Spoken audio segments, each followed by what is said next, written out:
One of the things that I think gets the Western diet in trouble, or anybody who practices the Western diet or eats the Western diet, is we're lacking fiber and we're lacking omega-3s. So omega-3s, I usually say just go ahead and take the omega-3. Watch my fish oil video and you'll see.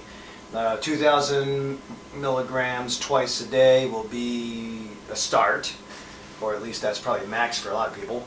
But fiber is always lacking. Average, if you've watched my videos on fiber, we've talked about getting about 25 to 35 grams per day, depending on if you're male or female. But it is hard to do that. And sometimes the shortcut is to take it in supplement form, but it's kind of expensive. And if you can do it in natural form, then better off for you. The only challenge with a lot of my patients is when I say increase your fiber, they usually will take in a lot of volume to make that 25 to 35 grams a day, and unfortunately with the volume comes calories and carbohydrates. And it also takes a lot of planning. So that's where some patients get frustrated, but a lot of patients learn to adapt. Anybody who comes to see me in the morning, they'll usually see me taking my fiber in this form. This is psyllium husk. It's a cheap substitute. I'm a semi-vegetarian, so I usually am pretty good with my fiber intake per day, but I push the envelope because I'm trying to feed my probiotics or get my microbiota maximized. And this is what feeds the microbiota. This also helps with avoiding constipation, makes for better gut health, helps to pull cholesterol out, lower sugar. So my patients in the morning see me doing this. If this doesn't jive with you, then there's another way to do it, and I'm going to demonstrate that here. So we're going to do a smoothie. Again, I don't like smoothies as substitutes for meals. I think you're better off eating the whole meal, whole food, plant-based, mostly.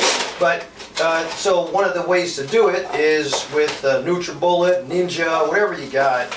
The new ways is, instead of throwing away the fiber like some of the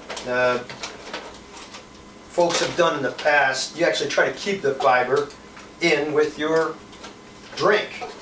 So if you can do that, better off. You retain a lot of the benefits of all these plants. But so I usually will start with greens, organic if you can, and it takes a while to blend these down. But I use half spinach and half dark leafy greens. That'll have an effect of cancer fighting. So I do that. I add a little bit of water or ice if you want to make it frothy. And then I'll blend this up first. So it usually takes a little bit of time. I'm going to time lapse this. So I've got that half done. I'm going to throw in the apple that I choose. Apples, unfortunately, there's a whole wide variety of apples. But you got to be careful because a lot of the apples that have been graded or rated by EWG have high pesticide rates, so you might want to go organic with that. If you're on a budget, you have to pick and choose what you go organic with. I'll put a link to EWG. Okay, it's getting there. Now I'll add, that's all the vegetable part. I'm going to add the fruit now. Fruit will give it definitely more carbohydrate, but also give it taste. I use frozen fruit. Combination of strawberries, pineapple, banana. This is not organic. You can probably do this all at once. Now when you have, I could stop at that point, but as I mentioned to you, I want to add fiber, or this is a cheap way to get the fiber instead of taking this in, and I don't have a problem with this, but a lot of people don't like the consistency, too slimy.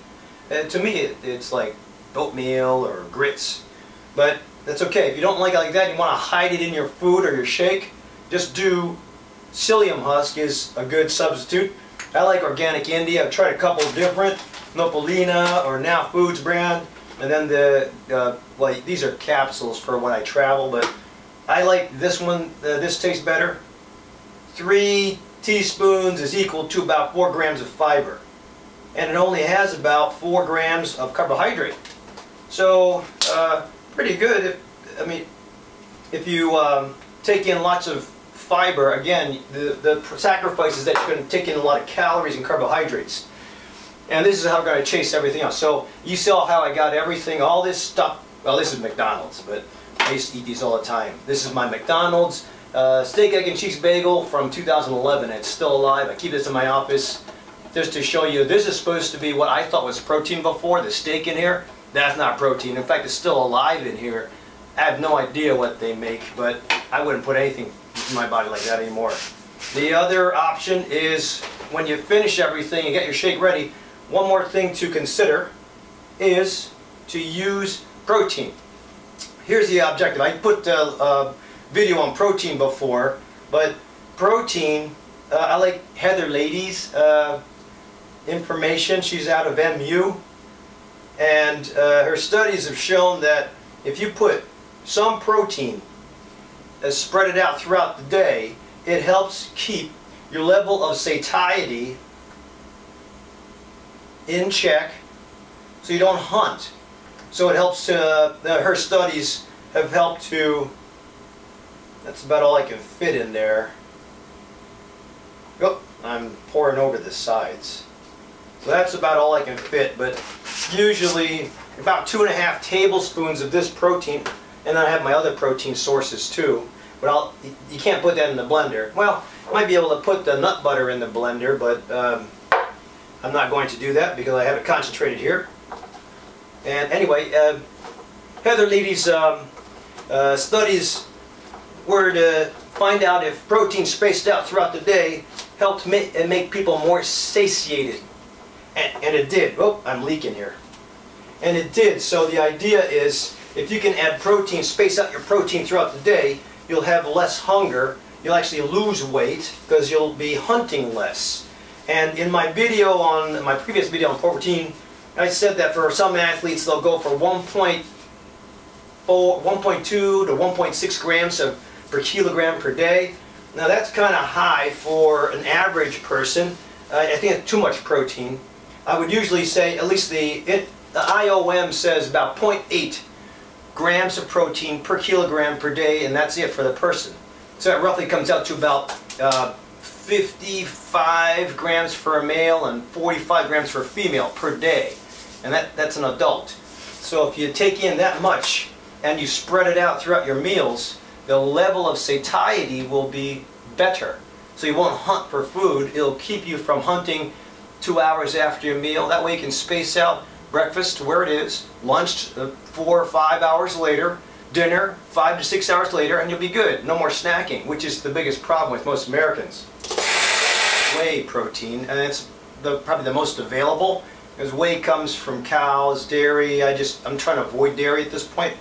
I think there's a lot of options for the same price too, as far as this is brown rice by Yarrow. You can also get soy-based. You can get pea. You can also that's PEA.